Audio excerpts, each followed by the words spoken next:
Hype must flow.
toe. It's time to stop the magic on the Globus Show.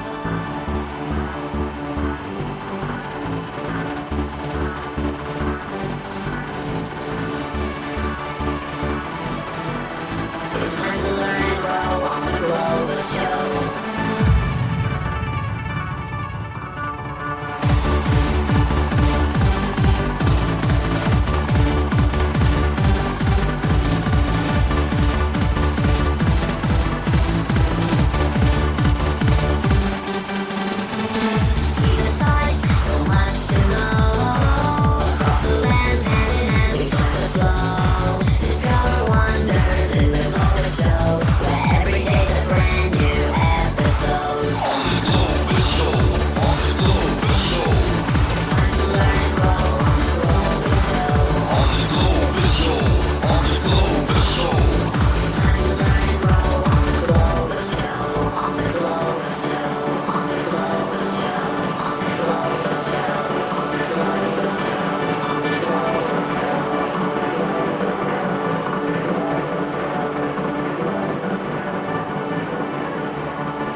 Good morning, Twitch. Good morning. If you're watching this on the YouTube, don't forget to like, subscribe, and hit that bell to stay notified.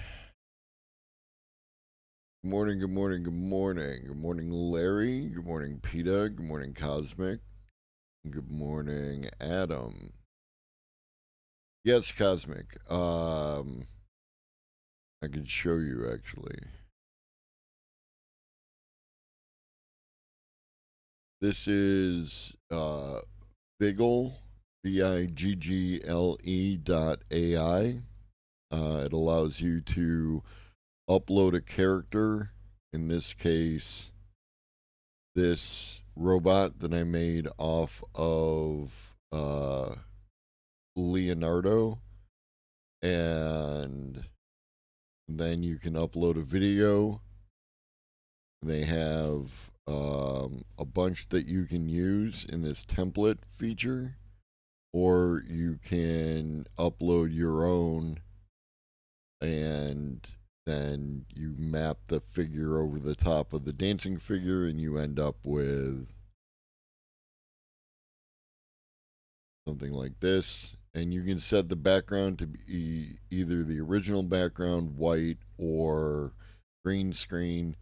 If you use the green screen, then it's very easy to use it in OBS to wash out the green screen and replace it with whatever in the background.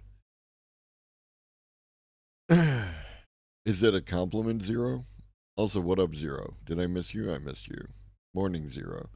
Is it a compliment? I'm not live on YouTube, Cosmic. What I do is I do the stream here on Twitch, and then after, it's more an observation. Fair. I do the stream here on Twitch, and then I upload it to YouTube shortly thereafter. So it's available usually around, somewhere between 10 and 11, depending on what time we finish up here and how long it is, and so on and so forth. Got a little meme for you. What's your dream job? Why would I dream of labor? And the pause. Where are you going to rethink my life? True.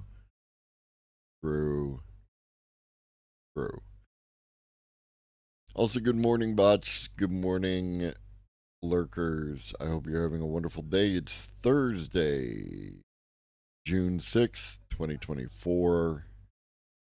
Here's the news, and as Cosmic pointed out, they're going to launch Starship today, and the launch window opens in about half an hour. And then The launch is expected just less than an hour from now. We will see if it launches and is able to return. SpaceX is now focusing on demonstrating the ability to return a reused Starship and Super Heavy. The primary objective will be executing a landing burn and soft splashdown in the Gulf of Mexico with the Super Heavy booster and achieving a controlled entry of Starship. Starship is expected to splash down in the Indian Ocean. So, I mean, I know it's fun to dunk on Elon. I hope that this all works, right?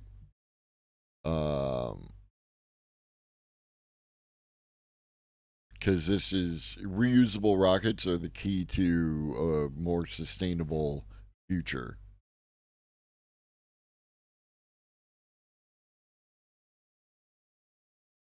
Oh yeah, what's he doing? Anything interesting? It is the biggest rocket ever launched, which is cool. My primary concern is its ability to return and reuse the booster so that that encourages more space flight. Again, we watched a video, more than one video, showing the amount of launches with the Falcon rocket, right? Because it's reusable, it lowers the time in between launches. It also, creates less waste, less debris, and it allows more launches. So we're getting more things up into space. This is, in my opinion, a good thing.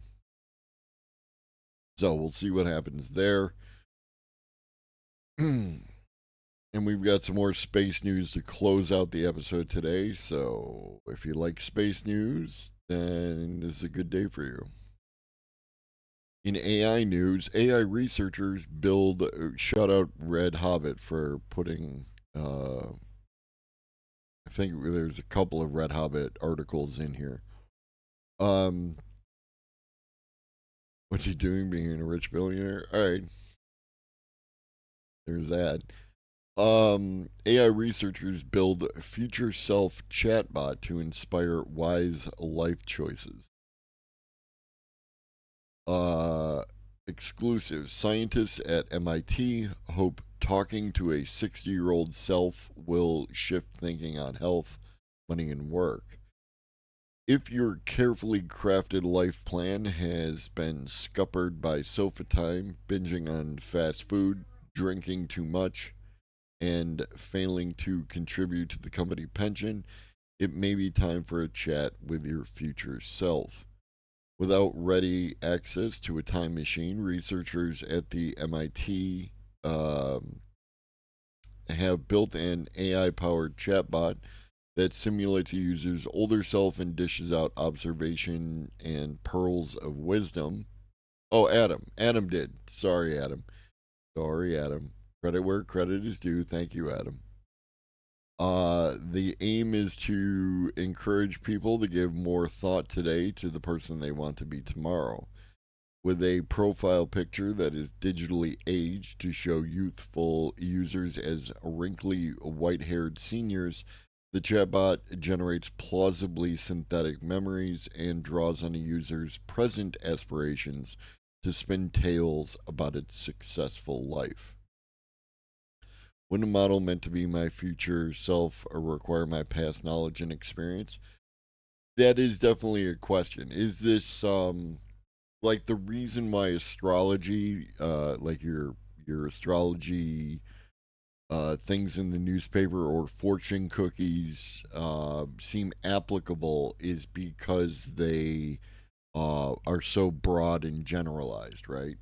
So is this that kind of chatbot where it's providing you with rather vague, generalized advice that can then be applied, very broadly, or is there something more specific? We're going to take a look here. The goal is to promote long term thinking and behavioral change, and this could motivate people to make wiser choices in the present that optimize for the long term well being and life outcomes. In one conversation, a student who hoped to be a biology teacher asked a chatbot, a simulated 60-year-old version of herself, about the most rewarding moment in their career. The chatbot said it was a retired biology teacher in Boston and recalled a special moment when it helped a struggling student turn their grades around. It was so gratifying to see the student's face light up with pride and accomplishment. To interact with the chatbot, users are first prompted to answer a series of questions about themselves, their friends and family, the past experiences that shaped them, and the ideal life they envision for the future. They then upload a portrait image, which the program digitally ages to produce a likeness of the user aged 60. Next, the program feeds information from the user's answer into a large language model that generates rich synthetic memories of the simulated older self. Uh, this ensures that when the chatbot responds to questions, it draws on a coherent backstory. The final part of the system is the chatbot itself, powered by GPT 3.5, which introduces itself as a potential older version of the user that is able to talk about its life experiences. Um,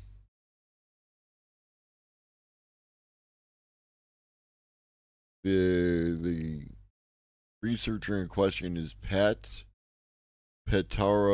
Nuttaporn, and they have had several conversations with their future self, but said the most profound was when the chatbot reminded him that his parents would not be around forever, so he should spend time with them while he could. The session gave me perspective that is still impactful to me to this day.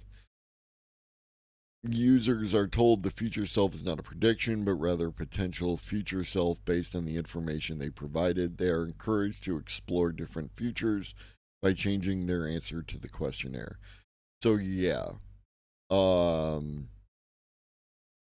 I'm gonna go with relatively broad fortune cookie style advice with some personalization based on that the information, which is not, again, none of this is to say it's a bad thing, right?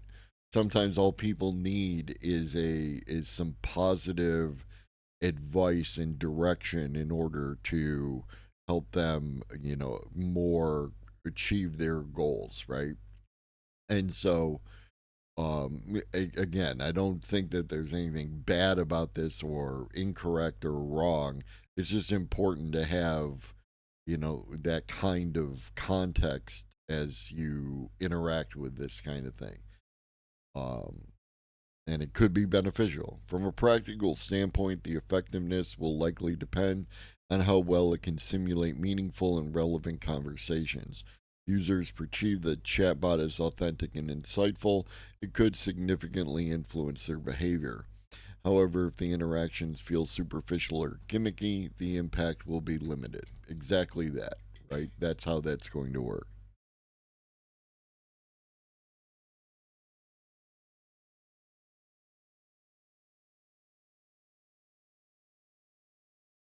And Operation Stampy Gets His Own Chair is currently a success. Um,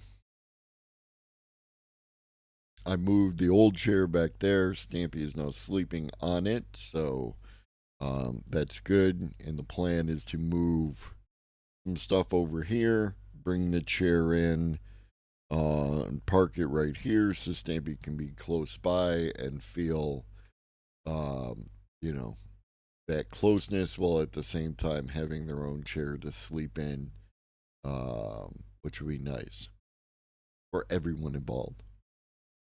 All right. So, in another And another example of the hits keep on coming for a Humane Pin.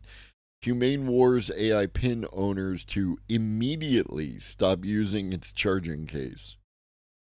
The This is the charging base, in which you drop a battery.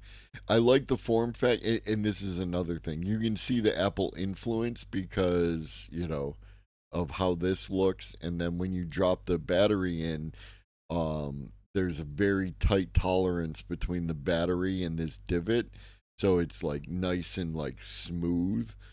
Um, and again, this should have been an Apple peripheral, right? It should not have been its own thing. Humane is telling AI pin owners today that they should immediately stop using the charging case. Oh, the charging case. Charging case is like your standard iPod case or like this kind of thing where it's an additional charge spot, right? Stop using the charging case that came with its AI gadget. There are issues with a third party battery cell that may pose a fire safety risk. I don't either, and I don't expect I ever will. So yeah. Humane says it has disqualified that vendor and is moving to find another supplier. It also specified that the AI pin itself, the magnetic battery booster, and the charging pad are not affected. As recompense, the company is offering 2 free months of its subscription service, which is required for most of its functionality. The company did not say if it will offer a replacement charging case, only that it will share additional information after investigating the issue. The company hasn't seemingly hasn't communicated the battery issue otherwise, either on its website or its X account. Brody, yeah, no, they are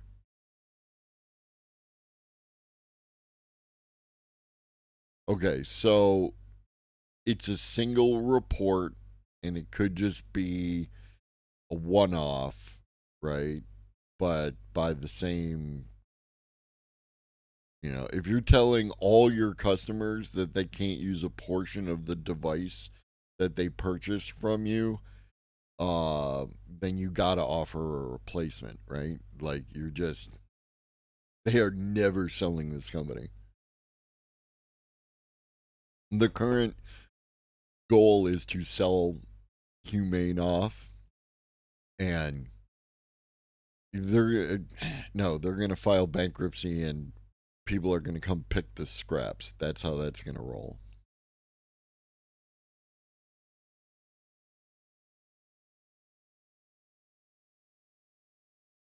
Generative AI is the new persuasion edge. What is a persuasion edge? As generative AI increasingly permeate. Once more from the top.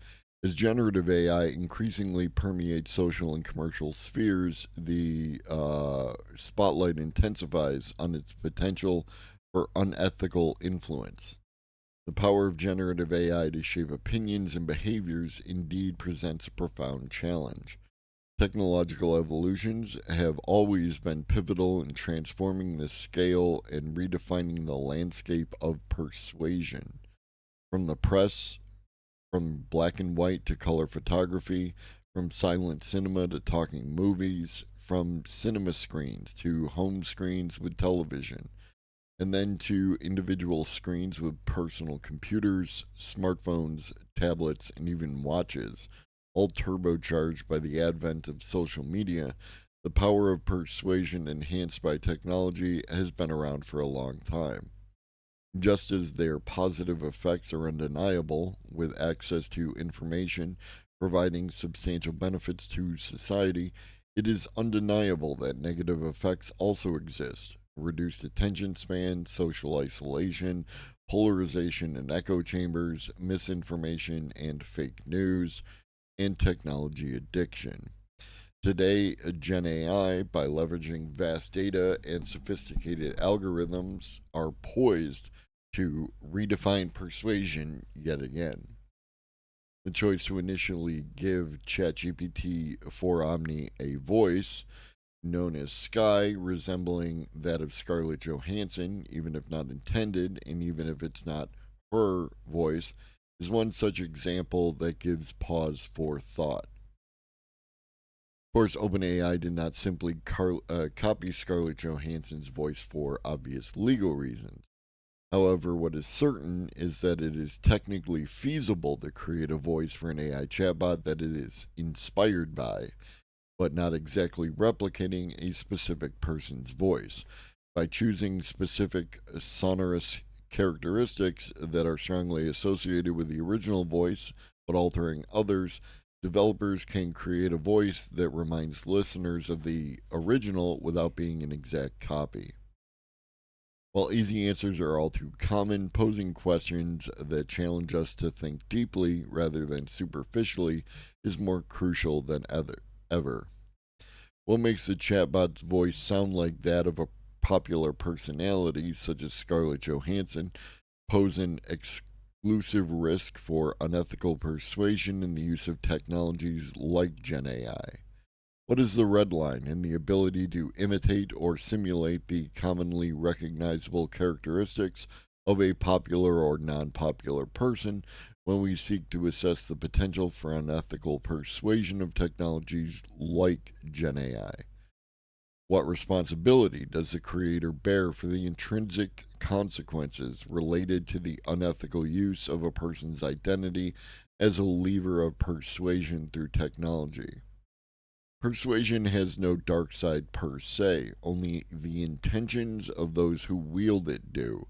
And Gen AI is not inherently endowed with such intentions, neither for itself nor by itself. It operates based on algorithms and data provided by humans. Therefore, it lacks inherent ethical qualities on its own. Instead, the ethical implications of AI driven persuasion depend on the design, implementation, and goals set by its creators' intentions and underlying motivations.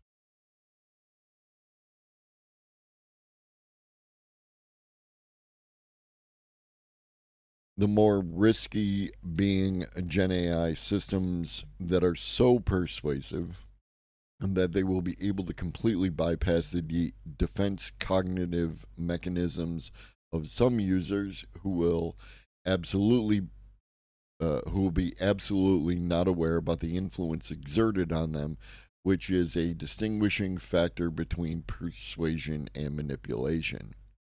However, if the potential for Gen AI is used in manipulative ways, targeting vulnerable populations with propaganda is not fictional, the opportunity to harness AI for good, promoting behaviors and decisions that align with societal well being and human values, is not either. Safeguards are intrinsic to the responsibility of those in charge of developing and deploying generative AI technologies, as well as the promises they represent. It makes it paramount to address ethical considerations head on, not as an afterthought, but as a requirement embedded in AI development and training mechanism so that AI systems can be able to exhibit integrity, the so called artificial integrity, beyond intelligently executing tasks. Developers and stakeholders must be vigilant about the data used and the intents programmed into AI systems to enhance user autonomy rather than undermining it. It involves designing systems that prioritize human agency and user consent mechanisms. While regulations such as the EU's AI Act aim to set first boundaries, effective regulation should not only focus on preventing potential harms, but also on guiding the development of AI towards public good. We must foster a regulatory environment that encourages achieving positive outcomes rather than just preventing negative ones.